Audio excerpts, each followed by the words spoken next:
خۆشەویستانی کورسات نیوز سڵاوتان لێبێ لەگەڵ هاوکارانەما چوونەتە ڕانی دەواازەی ڕاپەڕین. ڕانیەکان ئەم ساڵ لە دەڤەری ڕاپەڕین بە گڕوتینێکی جیاوازەوە یانەوێت یادی ڕاپەڕین بکەنەوە. ڕاپەڕین لە خەبات و ژیانی هەموو ملەتاندا وێستگەیەکی گرنگی بەرەو پێشچوون و پێشکەوتنەکانە. لە ڕۆژگارێکدا لەم شارە و لە هەرێمی کوردستان بەعسە فاشیەکان ئازاری ژن و منداڵ و پیر و گەنج و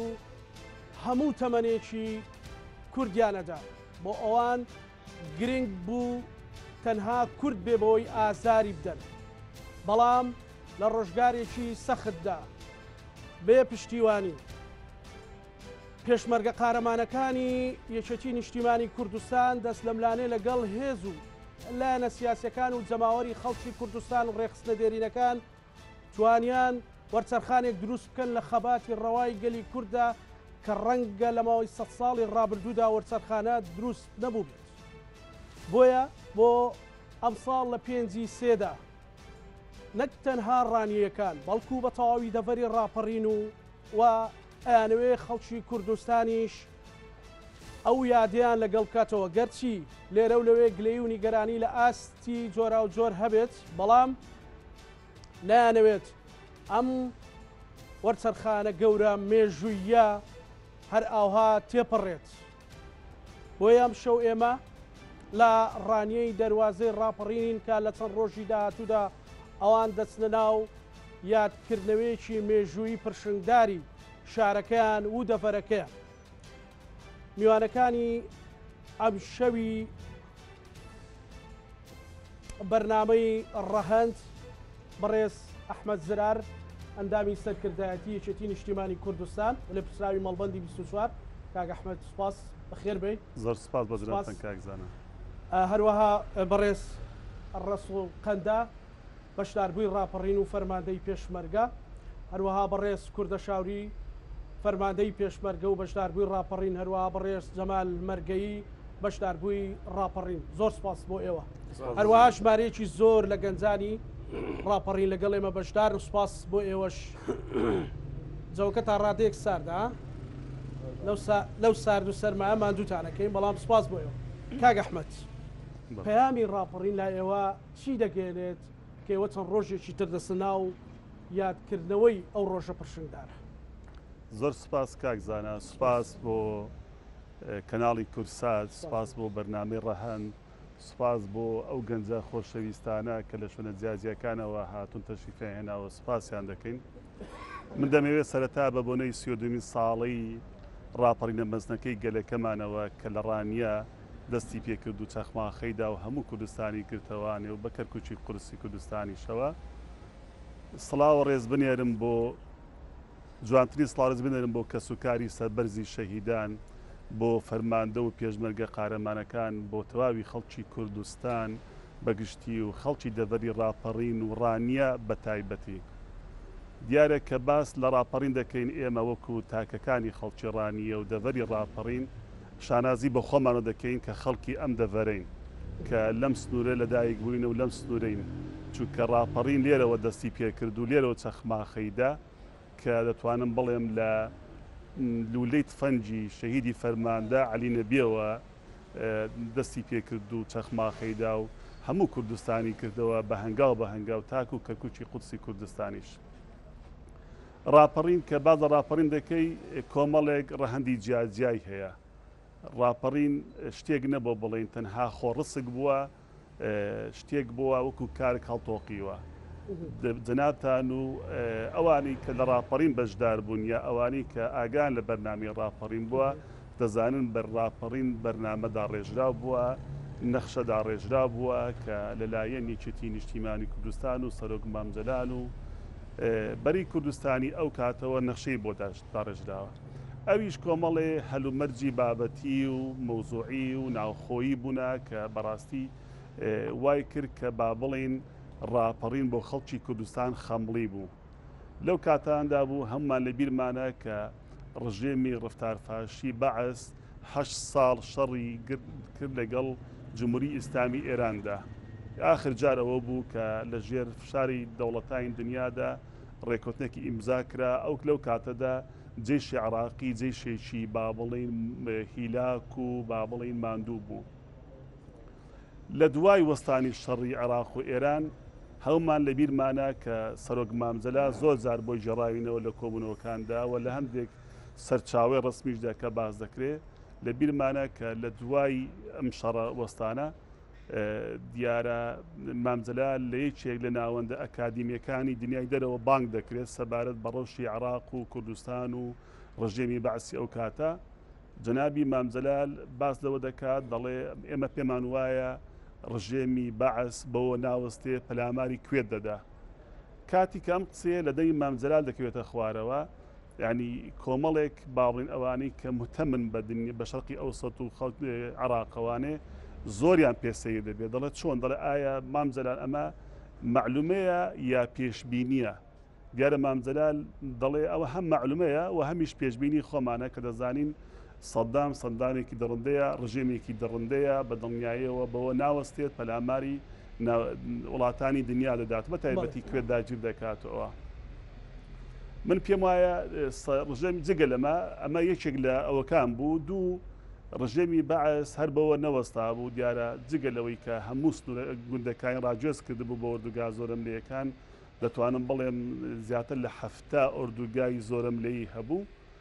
یەکێتی نیشتیمانی کوردستان بە پلان و کەزانی ڕژێمی عراق ئاوهایە پەلاماری کوێتیدا خۆتان ئاگاتان لێبوو کە پەلاماری کوێدا زیاتر لە 32 بۆ 37 وڵات بەشدار بوون لە هاوپەیمانێکدا دژی ڕژێمی عراقی ئەو کاتە کە کوێتی داگیر کرد بوو کوێت دەرکرا. دیسانەوە لای سەرکردایەتی یەکێتی نیشتیمانی کوردستان ئەوە بەرجەستە بوو کە با بڵێن ڕژێمی عراقی ڕژێمێکی ئێستاکانە قێزەونە لە دنیای دەرەوەدا. دنیای دەرەوە نەک تەنها هاوکاریان نەکردووە، بگرە هاوکاری سیاسی و دیبلۆماسیشیان نەکرد و قلیان قەتع کرد. بۆ مەبەستە یەکێتی نیشتیمانی کوردستان بەڕابەراتی سەرۆک مامزەل کەوتە پلان و بەرنامە بۆ بەرنامەدا ڕێشتن دیارە لەگەڵ سەرکردایەتی سیاسی ئەو کاتێ بەرەی کوردستانی گفتوگۆ کرا. بەداخەوە دەڵێم هەندێک لایانی سیاسی ئەو کاتە پیان خەون بوو، پیان خەیاڵ بوو، داود ڕاپەڕینی چێکێکی ئێستا کاتی ڕاپەڕینە. بەڵام یەکێتی نیشتیمانی کوردستان چونکە زۆر باش شۆڕ ببووە بۆ ناو دام و دەستگاکانی حکومەتی بەعس، دەیزانی لە چ وەزعێکدا حکومەتی بەعس و دەیزانی گەلەکەی چەند پڕلەقینە، چەند پەنجی خواردۆتەوە لە ئۆردوگا زۆرەملەیەکان لە شارەکاندا. و پشتبەستوو بەوەی کە ڕێخستنەکانی خۆی زۆر تۆکمە بوو، هێزی پێشمەرگە ئەوەی کە مابووە لە شاخدا چەند تۆکمە بوو، بۆیە لە بەرنمەیەکی داڕێژراودا ڕێخستنەکانی خۆی ڕێخستەوە و کۆمەڵێک هێزی چەکداری دروستکرد بە ناوی شانەی چەکدارەوە لەناو ئەو کەسانی کە کاتی خۆی با بڵێن چەکداری ڕژیم بڵمەڵان هاوکار و پشتیوانی هێزی پێشمەرگە بوون. دیارە وردە وردە هەلومەرجەکە لەبار دەڕەخسا بۆ ئەوەی کە ڕاپەڕین لە کوردستان ببێت و ئەوە یەکێتی نیشتیمانی کوردستان 7 مانگی دیاری کرد بۆ ڕاپەڕین بۆ زەماوەند. هەموو جۆمان لێ بوو کە با بڵین ئەو کاتی ئیزگەی دەنجی کوردستان دەور و کاریگەرێکی ئێجگار گەورەی بینی. یەکێک لە کەناڵەکان بوو کە دەتوانم بڵێم هۆکارێکی بزوێنەری زۆرینەی خەڵکی کوردستان بوو، بزوێنەری زۆرینەی ڕێخستنەکانی ناو شار و شارۆچکەکانی کوردستان بوو کە لە ڕێگای کۆدەوانێ بانگەوازی دەکرد بۆ ڕێخستنەکانی یەکێتی نیشتیمانی کوردستان و هێزی پێشمەرگە ئەوانەی کە هاتبوونە خوارەوە بە مەفرەزە بۆ هاوکاریکردنی کاتی کە ڕاپەڕین دەستی پێکرد. ئەوە بوو لە 5 مانگ لە شاری ڕانی قارەمان. لە شاری ڕانی قارەمان دەستی پێکرد و ئەوانە وەکو باسم کردیارە یەکەم گولە کە ئەوە بوو لە کلاشکۆفەکەی شەهیدی فەرماندە عەلینەوی دەرچوو لە بەردەی مزگەوتی ناجێخان کە یەکدوو لە ئەوانەی پیاوانی ڕژێمی بەعسی بە سزای گەل و شۆڕشگەیان. ئەم ڕاپەڕینە وەک باسم کرد شتێک نەبووە تەنها خۆڕسک بێت، بە پلان بووە، بە بەرنامە بووە و کۆمەڵی ڕاهەندی جیاوازیشی هەبووە. سپاس دەکەم. ئەگەڕێم وڵات کاک ئەحمەد، کاک ڕەسوول، ئەو کاتەی کە ئیزگەی دەنجی گەلی کوردستان بانگەوازیە کرد بۆ ڕێخستنەکان لە چێوە ڕەشەوە نزیک بووبوونەوە ئێوە و پەیوەندی هەبوو لەگەڵ شانە ڕێخستنەکان وەکۆی کاک ئەحمەد وتی شەید عەلی نەبی لەگەڵ ژمارەیەک لە هاوڕێکانی لولەی فەنجان ڕوبەڕووی بەعس کردەوە لە ناو شاری ڕانی ئەومان بە باسکەیەوە چۆن هاتنە خوارەوە بە چ ئومێد و حەماسەتێک. سەرەتا دەستخۆش بۆ بەرنامەکە سڵاو بۆ بینەران، سڵاو بۆ کەسوکاری شەهیدانی ڕاپەڕین، سەردەم شەهیدانی ڕێگای ڕزگاری کوردستان. ڕاپەڕین وەرچەرخانێکی مێژووی بوو بۆ گەلی کورد بۆ سەرتاسەری عێراقی دەتوانم بڵێم. ئەوەی لای ئێمە کە ئەو کات ئاگادار بووین هێزی پێشمەگە لەسەر سنوورەکان بوو، بارەگاکانمان لە سەر سنوورەکان بوو. تقریبان 20 ڕۆژ پێشەوەی کە لە 15 دوو لە ئەوانەوە هێزەکانمان هەموو کرانە حاڵاتی ئامادەباشیەوە لە سەر سنوور و لە بارەگاکان. هەموو هێزەکانمان لەوێ کۆکرانەوە و بەرنامە و پلاندانرا کە هەر یەکە و ڕەتڵەکان، ڕەتڵی سلێمانی و ڕەتڵی ڕاپەڕین و ڕەتڵی هەولێر و بادینان و هەتا هەموو کوردستان ئەوەی کە پێویست بوو هێزەکانمان دابەشکران، فەرماندەکان دابەشکران و بە قیادەی مەکتەبی سیاسی و هەواڵانمان لە سەرکردایەتی و مەکتەبی سیاسی ئەو کات و بەشێکی لە لایەنەکان کە بەری کوردستانی ئەو کات تقریبان تا دوای چەندین کۆڕ و کۆبوونەوە کە بەرنامەکان وەک پێویست کەتنە سەر سکەی خۆی و شارڕێی خۆی، بەڵام بەر لەوەی کە ڕاپەڕین لێرە دەست پێ بکە و تەوقیتی ئێمە تەوقیتی هێزی پێشمەرگەی کوردستان بۆ 7 مانگ بوو. لێرەوە پێش 7 مانگ لە 5 مانگەوە هەواڵان و پاڵەوانانی ڕاپەڕین لێرە شێرەکوڕانی ڕاپەڕین لەو حوزی بیتوێن و پشدەر و ئەوانە دەستی پێکرد. بەڵام لای ئێمە چەند مەفرەزەیەکمان پێشتر هات بۆ خوارەوە کە بە جیازی ڕاکاڵەوە ڕەتڵەکانی هەولێر، ڕەتڵی بادینان، ڕەتڵی ڕاپەڕین، ڕەتڵی سۆران، کۆیە هەموو شار و شارۆچکەیەک مەفرەزەیەکی پارتیزان و مەفرەزەیەک لە هێزی پێشمەرگەی کوردستان داخلی ناو شارەکان و ناو ڕێخستنەکان و هێزەکانی بروسک و هێزەکانی ئەو کاتەی کە لێرەوە ڕێکخرابوون لە تەنزیمەکان و لە کۆنە فەرماندە و تێکۆشەرەکانمان کە ئەو کات بەهۆی ئەنفالەکان دابڕابوون و هەموویان نامەیان بۆ هاتبوو لە ڕێگای هەواڵانمان لە سەرکردایەتی و مەکتەبی سیاسی کە ئەو کات جەنابی ڕەحمەتی کاک نۆشیروان زیاتر قیادەی هێزەکەی کردووە، کاکۆسەد، شەی کوێستانی، ئەوانە ئەوەی من لە نزیکەوە ئاگام لێبی ئەوانە ڕەتڵی ئەو حەوزە و تاک و هەولێر و ئەو منتقەیە لەژێر ئەوەی ئەوان بوو. ڕاپەڕین کە ئێمە هاتی نەخوارێ 7 مانگ تقریبان لێرەوە ڕانیە بەرۆ کۆتایی بوو. هێزی پێشمەرگەمە بە 2 ڕەتڵێکمان شەی کوێستانی قیادەیە کرد چکە ئەو ڕێی قەڵات زێ بڵێن لۆشێنە و منتقەی نەو بووە. چەند ڕەبیەکی لێبوو کە سەدی ڕەبیەکان تەسلیم نەبوون. کاکۆسەد ئەمری کرد کە لیان نەدەن تاکو نامە و نامەکاری بنێرن خۆیان بێن تەسلیم بن و نیان گوژن ئەسکەرەکان، ئەوانەی کە لە سەدی پێشەوەی لە ڕەبیەکان و لە جەبەکان ئێمە بوون. شەی کوێستانی لەگەڵ ڕەتڵێک بە بناری قەندیل و بە بناری ئەو منتقەیە داهاتەوە بێتەوە سەر منتقەی سەنگەسەر و ئەوانەوە لەوێەوە داخلی ناو سەنگەسەر و ژارا و ئەوانە بێ. ئەوە ڕەتڵەیەکە شەی کوێستانی قیادەیە کرد لەوێەوە هات بە پێ هاتن. بەڵام ئەوە نەس و شەو ماینەوە ڕەبیەکان قاسیدیان ناردەناو کاکۆسەد هێزی ناردەناوە کە بێ خۆیان تەسلیم بکەن لیان نەدەین. مەوعیدەکە تقریبان مەوعیدێکیان بۆ دانان کە سعاتی سفر وابزانم سعات 12 و سعات 1 بوو کیان تەسلیم نەبن لێیان دەن. ئەو کاتەی کە پێویست ئەوە نەبوو کە لیان دەن خۆیان هاواریان کرد و گوتیان ئەوە منتقەکە هەمووی کۆتایی هااتێ ڕانیە و پشدەر و ئەو منتقەیە هەمووی تەسلیم بۆ ئێمەش دەین تەسلیمە بین. لێوێ بەڕێزەوە وەرگیران و چی کەلوپەلی سەربازی ئەوانە هەبوو و بەیانەکەی ئێمە هێزەکانمان داخل بوو لە منتقەی قەڵاتزە و لەوێ هاتی نەخوارێ بۆ ناو ڕانیە و چواقڕنە و بەڵێ ئەو بە پاڵپشتی هێزەکانی ناوشار بە هەواڵانمان شانەی بروسک و شانەی چەکدار و سرک و هەموو ئەوانەی کە ڕێکخراوەختی نەتارەتان هەبوو مەسەلە نەهێزێکی مدەڕەب هیچ خۆمان و کۆڵە پشتەکەمان لە پشت بوو لەگەڵ کەلاشکۆفەکەی چەکی قورسمان ئاربیجی بوو بیکەیسی بوو ئەوی زۆر بەدەگبەن لە ناو مەفرەزە و هێزەکانمان هەبوو. بەڵام وەکو لە سەرەتا باسم کرد هێزەکانمان پێشتر لە هەموو منتقەیەک مەفرەزەیەک داخل ببوو بە جیازی ڕاکاڵەوە و کۆمەڵێک مەفرەزەمان لە ناوشار هەبوو، لێرە هەبوو، لە پشدەر هەبوو، لە هەموو منتقەکان هەتا هەولێریش و هەموو نامەی قیادەیان بۆ هاتبوو کە لە نامەکان بگەنە دەست هێزە چەکدارەکان و بە تایبەت مستەشارەکان ئەو کاتێک کە خەڵکیان لابوو خەڵکی چەکداریان لابوو و هەموو نامەی برادران و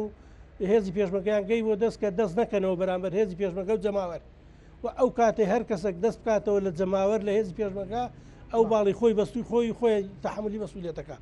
ئەوە بوو هێزەکانمان لە 7 مانگ داخل بوون لێرە دوای ئەوەی کە هەموو هێزەکان و برادرانی ئێرە و ناوشار و شەید عەلی نەبی و برادەرەکان و شەید ئیسماعیل وەتو هەموو ئەوانەی کە ئەو کات لە بەرچاوی ئێمە دیار بوون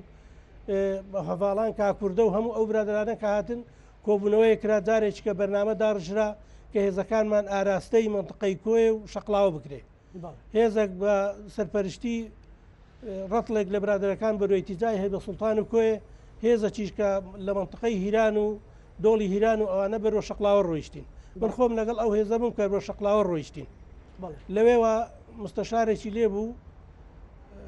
مستەشارەکە نامە و شتیان لۆنار نیەتی تەسلیم بوونی نەبوو شەویش بۆ بەفر و باران و ئەوە وتیان بەیانی سعاتی سفر و مەوحیدە لە سعاتی خۆت کە تەسلیم نەبی ئەوە هەچی بکرێ خۆت تەحملی مەسئولیەتەکەی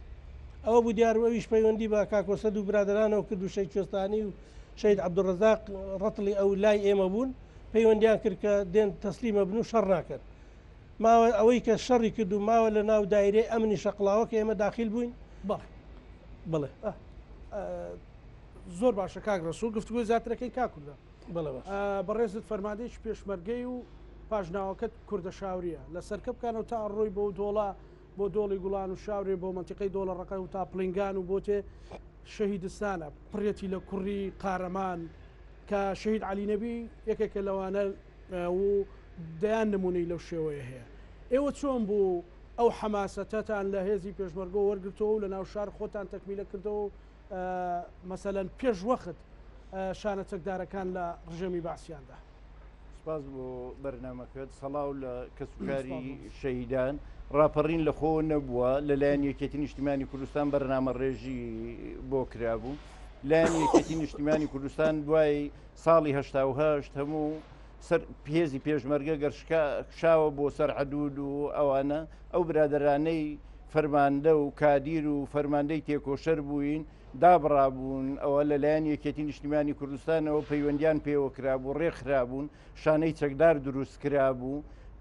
نامە لە بۆ هەموو مستەشار و مەفرەزە خاسە و کەسایەتی لەلایەن یەکێتی نیشتیمانی کوردستانەوە نراوە ڕۆژی چواردەی دوو شەید عەلی نەبی ئێوارە کاتە لای ماڵیمە دوو نامەی پێبوون نامەکان یەکێک لەلایەن کاک نوشیروانەوە نامەکەی بۆ نووسرابوو یەک لەلایەن کاک کۆسرەتەوە لە نامەکان ئیشارەتی پێدرابوو دەبی خۆتان ڕێ بخەنەوە و کاک عەزیزبەیشمان لەگەڵ کوردەی کوڕی ناردمانە خوارێ جیهازێک لایەن نەبی ئێوە ئاگاداریە بن و جیهازەکەش لە شوێنێک تەرتیبیەکە جیهازەکان وەرگرت بوو شوێنێکی منتقەیەکی محەڕەمە بوو پیاوەک لەوێن دەرێ مابەوە پیاوێکی باش بوو ئیسماعیل لاسیانە گۆتێ بەسمای لە سۆر ناسرااو بوو دوو پێشمەرگەی ئەو منتیقەش لەوێن دەرێ بوون بە ناوی خدر ئیسماعیل و حوسێن عەبدوڵڵاوانی شاوکاریانە کرد ڕۆژانە ئەو مەحلوماتی کە لەسەر بەحەس کۆ کراوەنە ئەدرا جیهاز و جیهاز ئەیانداوە سەرێ بە بروسکە و ئەوە بەرنامەی ڕاپەڕین بۆ 7 مانگ بوو 5 حەوت بوو ئەوە بەڵام بۆ بەرنامەکە گۆڕا بۆ 5 بۆ 7 بەرنامەکە گۆڕە بۆ ئەوەینە ڕژێم لێرە کەوت بۆ جموجۆڵ حرەکە لەوەی دانە بۆ ئەوەی بەرنامەکە کەشف بوو ئەوە ئێوارەی بەیانیەکەی سعات 8 بەیانی ئەمە لە کرماڵی شەید عەلی نەبی کۆ بووبووینەوە چاوەڕوانی وەزعەکانمانە کرد شەید عەلی نەبی چۆ بازار و هاتەوە گەر هاتەوە گوتی لە بازار دوکان نین مەجموعەیە خەڵک لەوێ کۆ بووتەوە بە برادرانیشما گوتیە خۆتان سار مەبنەوە مەژ لە پشتانین دوای بیستمان گوتیان لە کرمزگەوتی گەورەش خەڵک کۆ بووتەوە و ئەوە نۆ چارێکی ئەوە لە ناوڕانیە ئەوە لە ناوڕانی ئەوە ئەمە خۆمان حازر کرد نۆ چارێکیەویست لە ماڵی شەید عەلی نەبی بەڕێکەوتین خەبەرێکیشیدا محەممەدی کاکەمزەی و شەید ئەرسەلان و شەید ئیسماعیل وەرتیوان ئەوانی شاتن ئەمە مەفرەزەیەکی نۆ کەسی بووین بەڕێکەوتن ئەوانی شاتی ئەمە گەرداتینە خوارێ بەنیازیەوە بووین بچین بۆ لای مزگەوتی گەورە و بەهانای برادرانەوە لەوێ بۆی لەوێ بانگەواز بکەین گەیشتینە ڕاستی ماڵی حێزەت یەکێک لەوێن دەرێ بانگی شەید عەلی نەبی کرد گوتی ئاگاداری خۆتان بن ئەوە سێ ڕەفیق حیزبی هاتن بەلای بەنزیخانەیە ڕانیەدا ڕۆیشت ئەمەش بەکن گەراجی چوارقڕنەی داهاتی نەخوارێ لەوێ تەسادوفی سێ ڕەفیق حیزبیانمان کرد ڕەفیق حیزبیەکان بانگی شەید عەلی نەبییان کرد گوتیانەوە چیە سەریان لێ تێکچوو ئەوە شەید عەلی نەبیش پێی گوتن گوتی عیلاقەی خەڵکتان نەبی خەڵک چیەکە کەیفێ خۆیەتی بەڵام ئەوان فەنگیان سوار بوو بەدەستیانەوە بوو ئەمەش حەماسەتمان هەبوو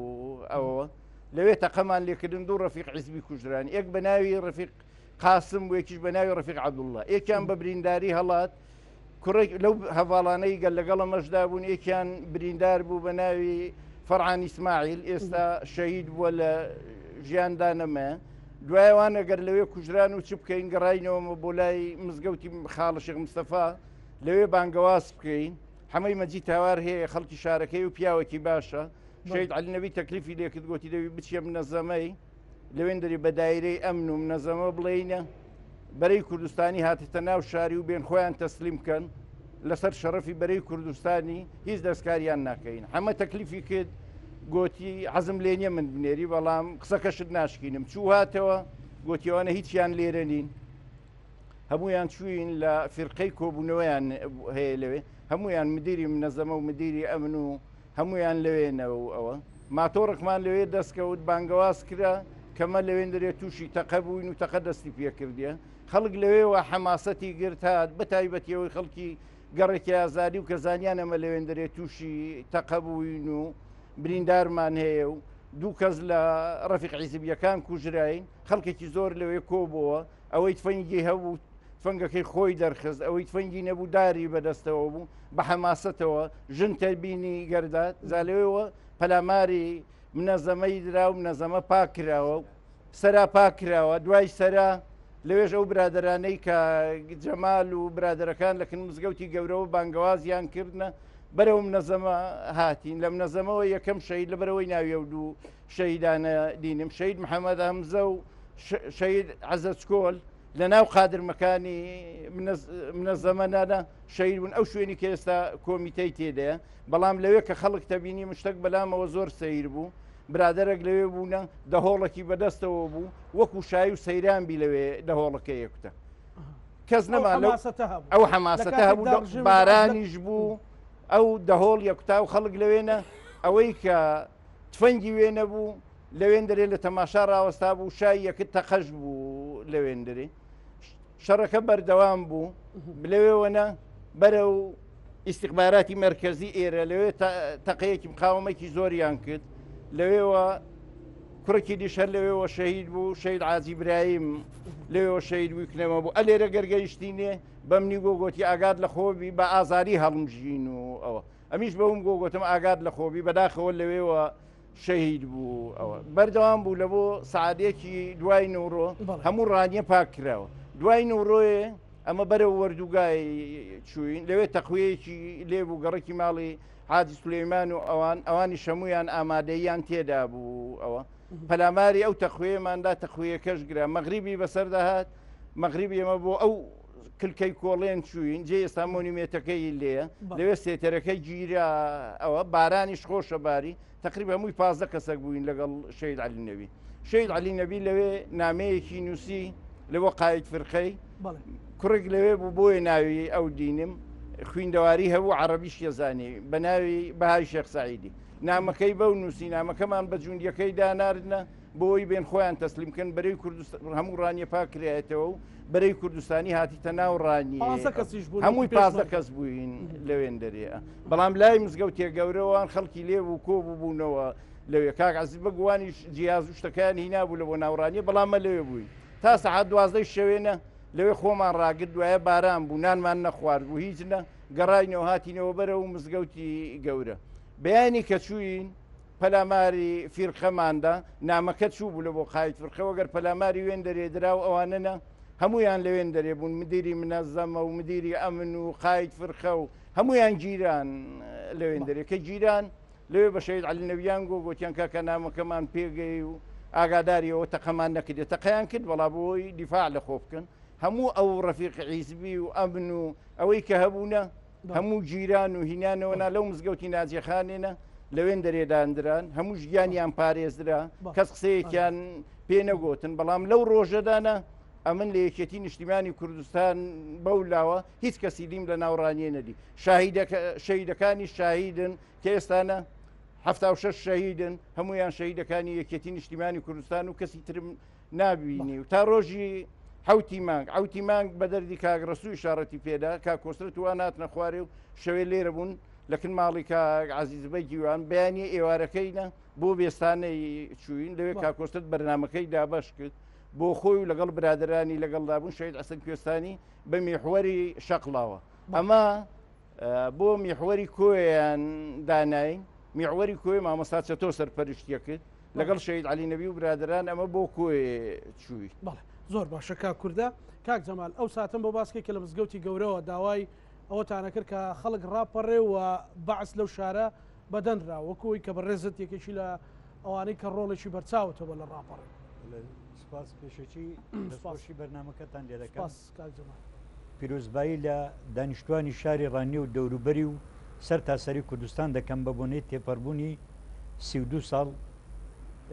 لەو ڕۆژە پیرۆزە سڵاو دەنێرم بۆ گیانی پاچی شەهیدانی ڕاپەڕین و تێگرای شەهیدانی کوردستان دیارە ماوەیەک پێش ڕاپەڕین وەکو زۆر لە برایان باسییان کرد حکوومەتی عێراقی پەلاماری کوێتی دابوو کە پەلاماری کوێتی دابوو هێزا و پەیمانەکان داوایان لە حکوومەتی عێراقی کرد کە پاشەکشە بکە کە حکوومەتی عێراقی پاشەکشەی نەکرد زەمینەیەکی لەبار ڕەخسا بۆ ئەوەی کە ڕاپەڕین لەسەر تاسەری عێراق و لە کوردستان سەر هەڵبدا ماوەیەک پێش ڕاپەڕین سەرکردایەتی یەکێتی نیشتیمانی کوردستان و ئەو کاتە بەرەی کوردستانی نەخشە و بەرنمەیان داڕژ بوو کە چۆن دەبێت ئەو ڕاپەڕینە دەست پێ بکە پەیوەندیان بە شانە چەکدارەکانەوە کردبوو پەیوەندیان بە زۆربەی زۆری چەکدارانی حکوومەتەوە کردبوو کە ئەگەر ئەو ڕۆژە ڕاپەڕین دەستی پێکرد شەڕ لە دژی خەڵکی ڕاپەڕی و نەکەن بێنە بەرەی خەڵک ئەو ڕۆژە دیارە وەکی کوتم رادیۆی دەنجی گەلی کوردستان ڕۆڵێکی زۆر کاریگەری هەبوو هەر ماوەیەک بوو خەڵکی ئاراستە دەکرد داوای لە خەڵک دەکرد کە حوتی مانگ زەماوەند بکەن بەڵام بارودۆخێک لە ڕانیە هاتە پێشێ ڕاپەڕینەکە پێشخرا لەوە بوو چێشە و جوری گرفتی بۆ دروست بێ ئەگەر پێش نەخرابە ئەو ڕۆژەی ڕاپەڕین وەک من کە یەکێک لەوانەی کە لە ناو شار بووم سەرەتا 20 جم و جۆڵێک لە چوارقورنە دەستی پێکردووە لە ناو بازار هەستمان پێکرد کە زۆربەی کاربەدەستانی ناوشاری ڕانیە بەرەو چوارقورنە بەڕێکەوتن مدیری ئەمن و زۆر لەو کاربەدەستانە بەرەو چوارقورنە بەڕێکەوت ئەوە ڕۆژی 5 مانگ دەوروبەری سعادنۆ ئەوە لەو دەوروبەرەدا بوو کە بەرەو ئەوێ ڕۆشتن ئێمە و خەڵکی ناوشار هەستمان پێکرد کە جم و جۆڵەکە کاتی دەستپێکردنیەتی هەرگە هەست بۆ کرا ڕێخستنەکان لە ناوشار زۆر بە چوست و چالاکی بە ماوەیەکی زۆر کەم دوکان و بازار داخرا بە ناوشار وەربوون کە دوکان و بازار دابخەن و لە هەمان کاتیشدا ڕێگە و بانەکان بگیرێن بە عەرەبانە و ئەوانە بۆی کە حکوومەت نەتوانێت پەلامار بدا لەو کاتەدا ئێمە دەوروبەری سەعات 9 و ئەوانە بوو ژمارەیەک تقریبن 40-50 کەسێک دەبووین لەبەر دەشی مزگەوتی گەورە کۆبووینەوە سەرەتایەکەی پێمان وا بوو هەر بەڕێ پێوان بەرەو سەرای ڕانیە بڕۆین کە بەرەو سەرای ڕانیە گەشتینە سەر فولکەکە لەوێ تەقیان لێکردین چەکدارێکی حکوومەت تەقی لێکردین خەڵکەکە تقریبان بڵاو بوو ئێمەش داوامان لێکردن کە بگەڕێنەوە بەر دەرچی مزگەوتی گەورە کە گەشتینە بەردەرچی مزگەوتی گەورە لەوێ داوامان لە خەڵک کرد چێ چەکی هەیە با بەچەکەوە بەبێت چەک هیچ شتێک لەگەڵ حکوومەت ناکرێ لەو کاتەدا چەند پیاوێکی تێکۆشەر بەچەکەوە هاتن لەوانە بڵین ئەردەلانی ئەتەمی عەلیبەک هەبوو محمودی قادری خدرە سوور ئەوانە خەڵکی ئازابوون حەمەد بەیجی کاکەمینی محمەد بەک بڵین مەسەلە هەژاری محمودی ناناوە ینی تقریبن داوای بوون دەکەم کە پێم نەتوانێت لەو کاتەدا بێ دەوروبەری مزگەوت گیرا کە دەوروبەری مزگەوت گیرا تەبیعی ئێمە پێمان وا بوو بانگەوازکردن لە مزگەوتی گەورەی ڕانیە زەڕورە بۆی ژمارەی خەڵک بێ بەشداری لە ڕاپەڕینەکەدا بکە ئەوە بوو کە هەندێک برادران مۆلیدیان هێنا ئەو کاتە کارەبانە بوو مۆلیدەکان بەگەر خست بڵنگۆی مزگەوتەکە بەگەر کەوت ئێمەش دەستمان بە بانگەواز کرد و بە شعری حەماسی و ئەوانە بۆی ژمارەیەکی زۆر خەڵک بێ هەر ماوەیەکی زۆر کەم ئێمە بانگەوازمان کرد لە ناوشاری بوو بە تەقە و تەقەیەکی گەرم ئێمە برادێک پەیوەندیمان هەبوو ئەو لە دەرەوە من لە ناو مزگەوت عەبدوڵای مامە ڕەحمان ئەو کاتە لە ڕێخستنەکانی حیزبی شوعیدا بوو پەیوەندیمان بەیەکەوە هەبوو خەبەری بۆ هێنام ئەو تەقانت من لێم پرسی ئەو تەقانەت چیە لە چۆ دەستی پێ کردووە تی شەید عەلی نەبی لەگەڵ دەستە چەکدارەکەی خۆی دوو ڕەفیق حیزبیان کوشتون لە بەردەرچی مزگەوتی ناجیەخان تەبیعی ئەوە بۆ ئێمە زۆر جێگەی دڵخۆشی و ئەوە بوو کە شەید عەلی نەبی پیاوێکی ئازا و ئەوەی لە دەوروبەریشن خەڵکانی ئازا و تێکۆشەر و ئەوەن کە بیستمان شەید عەلی نەبی هاتوتە گەڵ خۆپیشان دەران زۆر دڵخۆش بووین و حەماسەت گرتنی زیاتر ئەر ئەو برادرە داوای لێکردم کە داوا لە هێزی چەکدارەکە بکەم پەلاماری سەرای ڕانیە بدەن پاش ماوەیەک وەکو کاک کوردە باسی کرد لەو هاتوچۆیەدا ئێمە خەبەرمان بۆ هات کە سەرای ڕانیە گیرا تەبیعی کە سەرای ڕانیە گیرا بۆ ئێمە زۆر مژدەیەکی خۆش بوو من بۆ خۆم بڵێن مەسلە سەر بڵندگۆی مزگەوتی گەورە زۆر بە حەماسەتەوە مژدە ئەی خەڵکی بە شەرەفی ڕانیە ئەوە یەکەم بنکە و قەڵاتی دوژمنی داگیرکەر ئازاد کرا سەرای ڕانیە ئەوە زۆر جێگەی دڵخۆش بوو کە ئەوە بوو هەر لە دوای ئازادکردنی سەرای ڕانیە هەر ئەو برادرانە خەبەریان دامێ کوتیان ئەو جاداوا لە هێزەکەی بکە هێرش بەرنە سەر منەظەمەی ڕانیە لەو کاتەدا بەردەوام ئەوەمان کرد لەو کاتەشدا یەک دوو برادر هەر بخۆم بۆ بە زمانی کوردی بەڵام کاک سەڵات زەمان عەرەبیەکەی لە من بە قووەتر بوو لەگەڵ کاک گنیازی ئەحمەد عەزیز داوایان لێکردن کە تەسلیم بن ئەگە تەسلیم بن لەسەر شەرەفی بەرەی کوردستانی ژیانتان پارێزراو دەبێ ئەو بوو دوای ماوەیەک ئەوە بوو بەڵام تەبێ ئەوەشم لە بیر نەچێ خوا لێ خۆش بوو ئەسعەدی عەماعەلی کە یەکێک بوو لە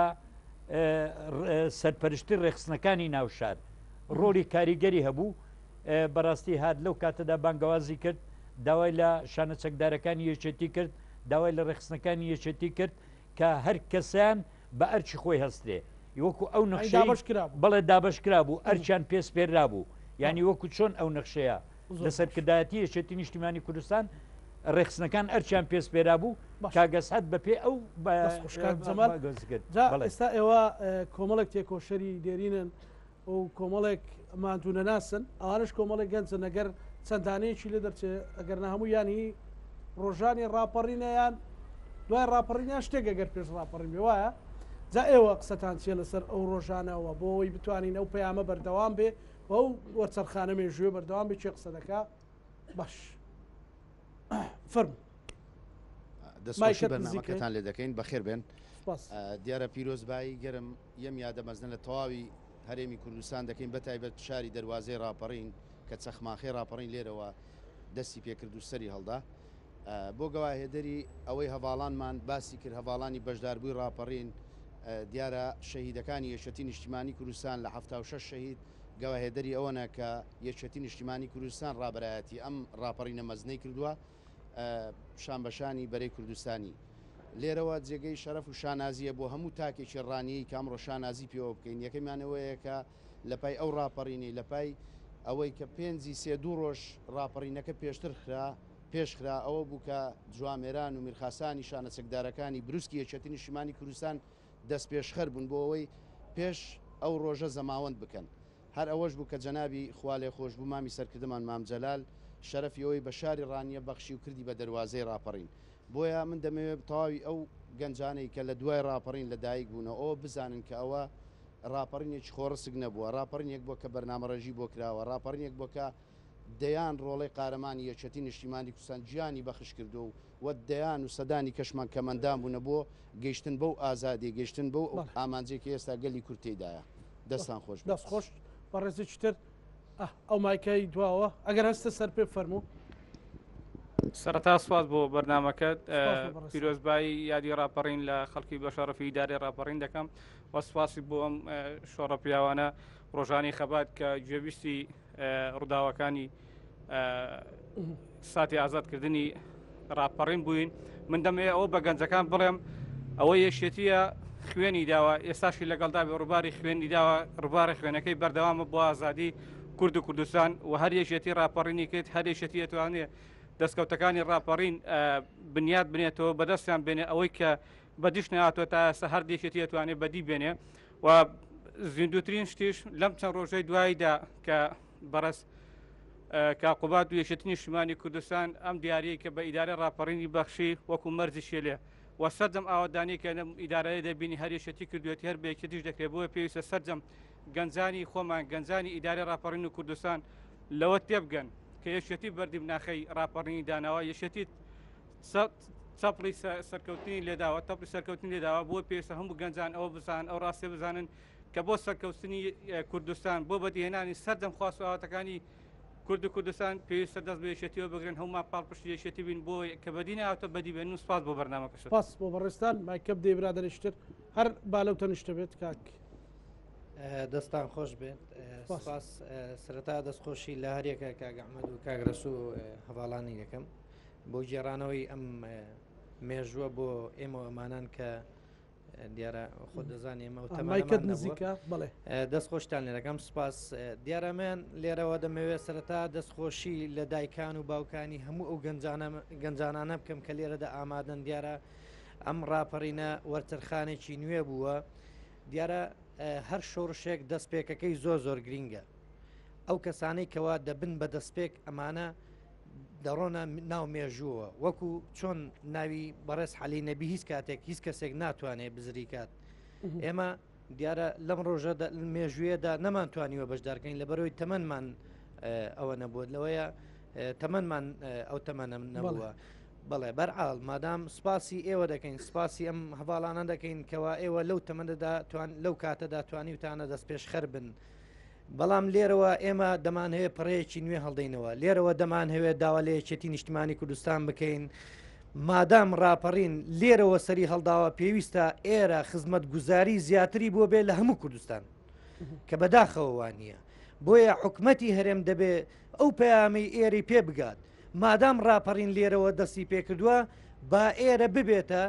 دەستپێکێک بۆ خزمەت گوزاری مادام ڕاپەڕین لێرەوە مادام کورد لێرەوە ئازاد بووە دەبێت سەرۆکی حکومەت تۆ لەوە تێبگەی کە ئەم خەڵکە دەتوانێت جارێکی تریش بێت و ڕاپەڕینێک لە حکومەتێکی تری خۆماڵیش بکاتەگە بێت و گوێ لە داواکاریەکانی نەگری ئێمە لە ڕاپەڕین زۆر داواکاریمان هەیە گەنجانی ڕاپەڕین گەنجانی پشدەر و بیتوێن داواکاری زۆریان هەیە ئێمە گەنجانێکین بەڕاستی دانمان بە خۆمان داگرتووە زۆرترین کێشە و معاناتمان هەیە بەڵام بەداخەوە وەکو حکوومەت هیچ هاوکاری ئیدارەی ڕاپەڕین ناکرێت ئەوەی کە کراوە بەڕاستی من کە دەیبینم لە چەند ساڵی ڕابردوودا بەرمونە دووسایدی دەربەن لەسەر ئیدارەی گشتی یەکێتی نیشتیمانی کوردستان تەواو کراوە هەموو هەوڵەکان هەر شتێکی کە کرابێ ئەوەی کە مەرزی چێلشکە ئێستا کراوە من دەزانم جێگری حکومت کردوێت جێگری ئەفسای حکومەت کاقوبات و ئەوانە بە هەوڵ ماندوو هەر بگرە بربەستیان دروست کردووە بۆی کە مەرزی چێلێ نەکرێتەوە بۆیە کەواتە دەبێت ئەم پەیامە بەگوێتان بگە ئێوە دەبێت بزانن ئیدارەی ڕاپەڕین یانی چی بزانن پشدەر و بێتوێن یانی چی نابێت چیتر کێشە معانات بۆ زۆنی سەوز دروست بکەن بۆ ئیدارەی ڕاپەڕین دروست بکەن بگرە دان پرۆژەی استراتیژی لە سنووری ئیدارەی ڕاپەڕین لە کار کەوتووە مەسلەی پرۆژەی بنمونە لە دەربەن پرۆژەی ئاودێری ڕانیا لە کار کەوتووە چی ماوە ڕێژەیەکی سەدانەوەتی تەواو بووە ئەم پردەی کە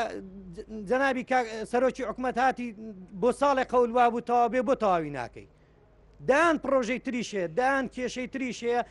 حکوومەت بربەست دروست دەکات لە بەرامبەر ئەم پرۆژانەی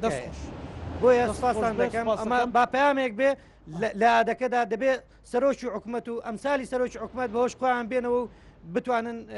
هەندێک پرۆژە بۆ سنوورەکە جێبەجێکرد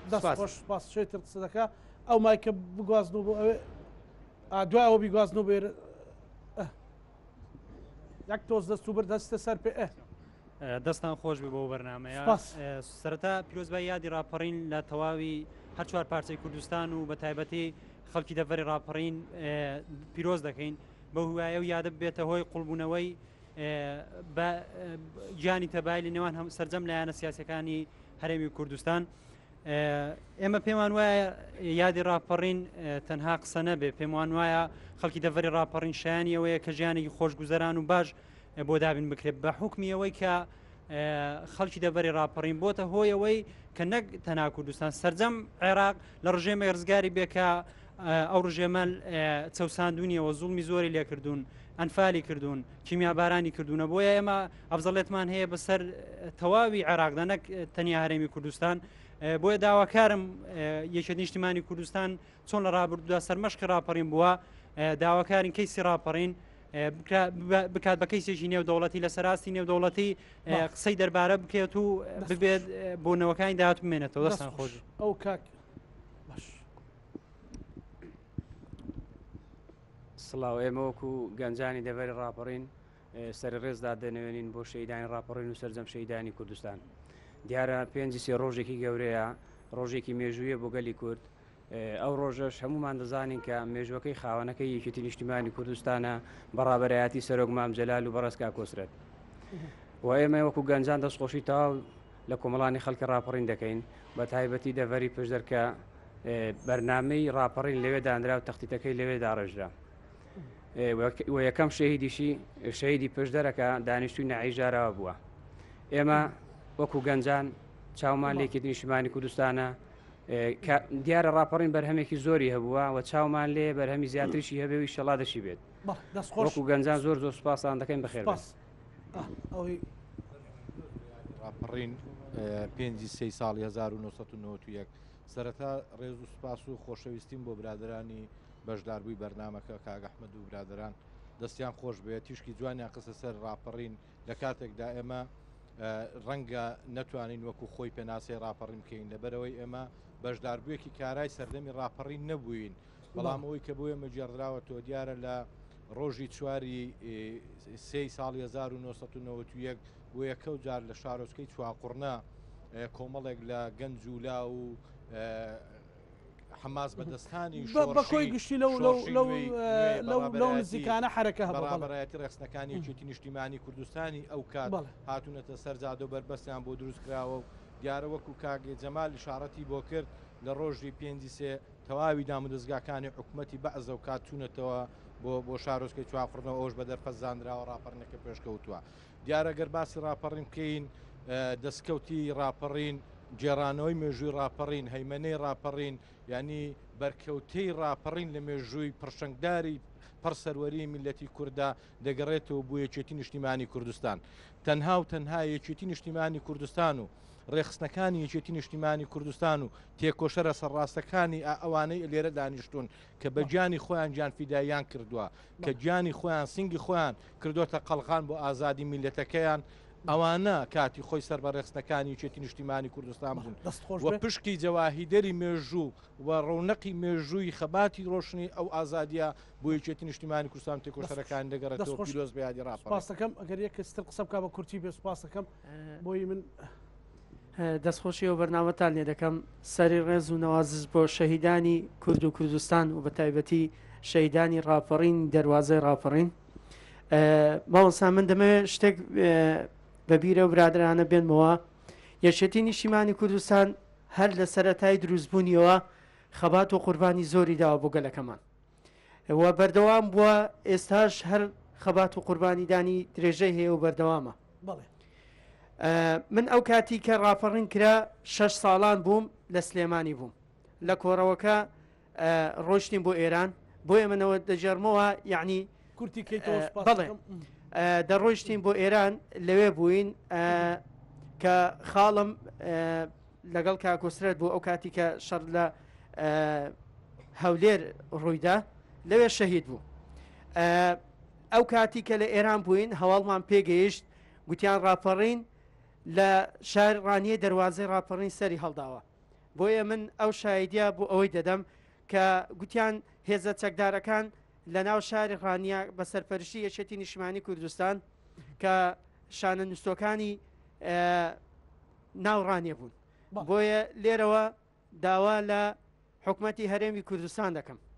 چکا بەڕاستی ئەو سنوورەی زۆر پشتگوێ خستووە ناکرێ بۆ شێوازە بێ یەکێتی نیشتیمانی کوردستان قوربانی و خەباتی زۆری داوە بۆیە لێرە داوا دەکەین ئاوڕێکی جددی لەو سنوورە بدەنەوە ئەو دووسایدەی ناوبازاری ئەوە چەند ساڵە کتاب دەکرێت بۆ وەزارەت لە سنووری پارتی ناڵن ئەو دووسایدە بکرێ بۆیە داوایان لێ دەکەم ئاوڕێکی جددی لە خەڵکی ئەو سنوورە بدەنەوە چکە بابزانن ڕاپەڕین لەو سنوورە دەست پێ کردووە زۆر سپاس سپاسانەکەم سپاس بۆ بەشدارتان کاک ئەحمەد دوا سەرنجی خۆت لەو پەیامە لەو تێکەڵکردنی گەنج و تێکۆشەرە دێرینانە و چۆن ئەو بڵێسەیە بەردەوام بێ بۆ خزمەت گوزار فۆرمەلەیەکەی سپاسەکەم کاکزانە کە باس لە ڕاپەڕین دەکرێت ڕەنگە ئاسان نەبێت لێرەکانە ناوی ئەو هەموو تێکۆشەر و ئەو هەموو فەرماندە و با بڵین ئەو قارەمانە و جوامێرانە ناویان بەرین ڕەنگە ببینێت جێگلی بەشی لە هەواڵین تر کە باس لە شەیدی فەرماندە عینەبی دەکەی بە تەنیا نەبوو کۆمەڵێک خەڵکی تێکۆشەر و هاوڕێی لەگەڵدا بوونە کە باسی زۆتی گەورە دەکرێت ڕەنگە ناوی هەمامە لەبیر نەبێت بەڕاستی ئاسان نییە یا کە باسی جمە جۆڵەکانی چاقڕنە و حاجیاوە شوێنەکانی تر دەکرێت یعنی مۆزوعەکە تەسەسول نییە بۆی کە سپینەکانە ئەوەیەکمان لەسەر تۆمار نەکرێت وڵا کاک زاناجە وەکو باسمان کرد دیارە ڕاپەڕین پەیامێک بوو ڕاپەڕین پەیامێک بوو بە گوێی دژمنانی خەڵکی کوردستاندا پەیامێک بوو بۆ نارانی خەڵکی کوردستان بەعام تەنها ئێرە نا بەڵام خۆشبەختانە لێرەکانە ڕاپەڕین بە ئاکام گەیشت ڕاستە ڕاپەڕین دەستکەوتی ئجگار گەورەی بەدەستێناکە ئێستاکانی ئێمە لە سایدا خاوەنی پەرلەمان و حکوومەتی مؤسساتین و کۆمەڵێک دەستکەوتی گەورەی سیاسی و کۆمەڵاتیمان بەدەستێناوە بەڵام تا ئێستاکانە وەکو پێویست نەمانتوانیوە بتوانین وەڵامگۆی خەڵکی کوردستان بووین چونکە ئێمە وەکو کردوەکو هێزە چەکدارەکان وەکو هێزە لایەن سیاسیەکان بەتایبەتی یەکێتی نیشتیمانی کوردستان کە دەتوانم بڵێم خۆمان زۆر بە قەرزداری گون نشینەکان و خەڵکی کوردستان دەزانین چونکە بەڕاستی قوربانی زۆریان بۆ داین زۆریان حەواندینەوە زۆر هاوکاریان کردین زۆر پشتیوانیان کردین هەم لە شاخ و هەم لە شاریشدا چۆن با بڵێن لە دوای لە کاتی ڕاپەڕیندا کە بە هێزێکی کەمەوە هێزەکانی ئێمە هاتە ناو شارەوە بەڵام لێرە خەڵک باوەشی بۆ گرتەوانێ خەڵک باوەش بن لە پڕدا هەستمان کرد هێزەکانی ئێمە 10 بەرابەر 20 بەرابەر زیادی کردوەوە بۆیە ئەرچی هەموو لایەکمانە لە ڕێگای دەستگاکانی خۆمانە لە ڕێگای حکوومەتی هەرێمی کوردستانەوە بتوانین وەڵامگۆی ئەم هەموو داخوازی خەڵک بین وەڵامیان بدەینەوە ئەش بەکاری خزمەت گوزاری خەڵکی چی لە ئێمە ناوێ خەڵک نایە بەڕاستی داویشتی گرانمان لێ بکە تەنها خزمەت گوزاری دەوێت و ئەوەی ئەو گەنجانە باسییان کرد بەڕاستی لە جێ خۆیدا بۆ دەستخۆشیان دەکەم داوان لە حکوومەتەکەی خۆ دەکەن داوای لە حکوومەتی خۆجێی دەکەن نەک داوا لە حکوومەتەکانی دراوسێمان بکەن ئەو حکوومەتەی کە بە خوێن و ڕنج و خەبات و تێکۆشانی باب و برا و کەس و کار و دایکی ئەواندا بەرهەم هاتووە کە خزمەتیان بکرێت بۆیە حەقی خۆشێتی بەڕاستیە لا لەو سنوور بکرێتەوە ئەم سنوورە وەکو گەنجانە باسییان کرد با بڵێن شوێنێک بووە بۆ دەستپێکی ڕاپەڕینەکانی تری عراقیش کاکە ئێرەکانە لە دوای ئازادکردنی ئێرە پێش پرۆسەی ئازادی عراق ئێرە شوێنی هێزە نارەکانی حکوومەتی بەعز بووە شوێنی مەعارەزەی عراقی بۆ مەعارەزە عراقی لێرەوە جارشکە توانیوێتی دام و دەستگاکانی خۆی ڕێخاتەوانێ و پەلاماری حکوومەتی بەعزدا لێرە ئەوکەی خۆی قەتعم کردی کاک ڕەسوول بە کورتی دواسەرنجت سەرمان ڕاماگرتن و کاتەکەشمان جارێککە سەرخۆشی لە کەسوکاری شەهید و دەستخۆشی لە ئێوەکەم و ئەگەر بێت و باسی دەور و پاڵەوانێتی کارکتەرەکان بکەین لە ناو ڕاپەڕین ڕەنگە بە بەرنمەیەک و بە سحاتێک و دوسحات کۆتایی نێ وەگەر ناوی یەکەیەکەی پاڵەوانەکان بینین ئەوانەی هەم لە شار هەم لە شاخ هەم پێشبەگە و فەرماندەکانمان ناو بینین ناوی شەهید و کەمەندام و پێشبەکانمان بینین ڕەنگە بە سحات و بە ڕۆژ تەواو نەبێ جارێککە یادی ڕاپەڕین پیرۆزە لە هەموو لایەک دەستخۆشی لەو گەنجانەکەم کە سەرنج و تێبینیان هەبوو لەسەر هەموو ئەو داوانەی کە هەیە لێرە و جارێککە سپاسانەکەم کا کووردە دوا سەرنجت بە کورتی وەڵاو ئازادی کە هەیە بەرهەمی ڕاپەڕینە حکوومەت و پەرلەمان و سەرۆکایەتی هەرێمی لێکەوتێتەوە خەڵک ئەو مسئولیەتی کە لە سەرشانی بوو مسئولیەتی خۆی جێبەجێ کرد بەڵام بەداخەوە حکوومەت ئەو مسئولیەتی کەوتە سەرشانی جێبەجێ نەکردیە و ئەوە داوا لە خەڵکەکەم جارێکی ترنە بتمانە بە یەکێتی نیشتیمانی کوردستان بدەنەوە چونکە ئەو کاتی کە سەرۆکی حکوومەت بەدەست یەکێتی نیشتیمانی کوردستانەوە بوو ژیانی خەڵک باشتر بوو جارێکی در خەڵکی بابتمانە بە یەکێتی نیشتیمانی کوردستان بداتەوە هەر هەمان خەڵگنە ئەتوانی جارێکی دینە یەکێتیش سەزا بداتەوە ئەگەر باش نەبوو داوای لێبوردنیش لەو برادەرانە کەم کە ناومان نەیناین چونکە ڕاپەڕین کە کرایەنە خەبات و ماندی بوون و تێکۆشان و هەموو خەڵکی ئەو شارە بووە بەڵام ناکرێ ناوی هەموو خەڵک بینیە دەست خۆش بێ کاک جەمال دووبارە سپاس بۆ ئێوە سڵاو دەنێرم بۆ گیانی پاچی شەیدان تێکرای شەیدانی کوردستان دیارە خەڵکی ئەو شارە خەڵکێکی مزەحی قوربانی دەر ئازار لە ڕۆژی لە کاتی پێویستدا ینی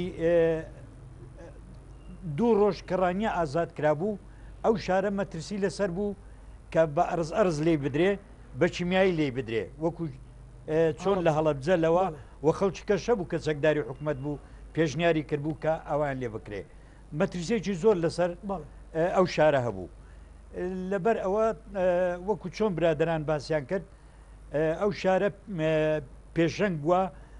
و یەکێتی نیشتیمانی کوردستان داینەمە و پێشەنجی ڕاپەڕین بووە ئەگەر چی ڕاپەڕینەکە ڕاپەڕینێکی جەماوەری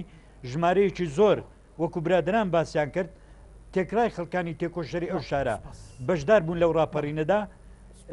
ئومێدمان وا بوو ئومێدمان زۆر زیاتر هەبوو کە لەو ڕاپەڕینەدا چاوەڕوانی دەستکەوتی زۆر لەوە زیاتر بووین بەداخەوە لە ئاستی تموحی ئێمە نەبوو ومێدیش دەکەین ئیشەڵڵا تەمە درێژی سپاس بۆ بەڕێز جەمال مەرگەی بەشداربووی ڕاپەڕین سپاس بۆ بەڕێز کوردە شاوری بەشداربووی ڕاپەڕین سپاس بۆ بەڕێز ڕسوڵ قەندە بەشداربووی ڕاپەڕین سپاس بۆ بەڕێز ئەحمەد زرار ئەندامی سەرکردایەتی یەکێتی نیشتیمانی کوردستان لە پسراوی مەڵبەندی 24 ڕاپەڕین زۆر سپاس ماندوومان کردن هەم ئێمە میوانی ئێوە بووین هەم ئێوەش میهانی ئێمە بوو سپاسانەکەین بۆ سپاس بۆ ئێوەی ئازیش ببرن ئەگەر نەماتوانی بێ هەمووتان قسە و گفتوگۆ بکەین بەڵام ئێمە سبەینێش و سبەی شێویش دێرەین ئەتوانین گفتوگۆی زیاتر بکەین لەبەرەوەی ئەو یادە بۆ ئێمە و بۆ دەستگای میدیای کورسات جێگەی نرخاندن و گرنگجی پێدانێکی گەورەیە سپاس دووبارە بۆ ئێوە بۆ ئامادەبوونتان بینەرانی خۆشەویست لە ڕانیەی دەواازەی ڕاپەڕینەوە بەرنامەی ڕەهەنمان پێشکەشکردن ڕۆژانی داهاتوو بە تایبەت ڕۆژی یەکشەمە لە 5دا تەواوی شاری ڕانی و دەڤەری ڕاپەڕین خورۆشان و جۆشدانێکی گەورە هەیە بۆ ئەوەی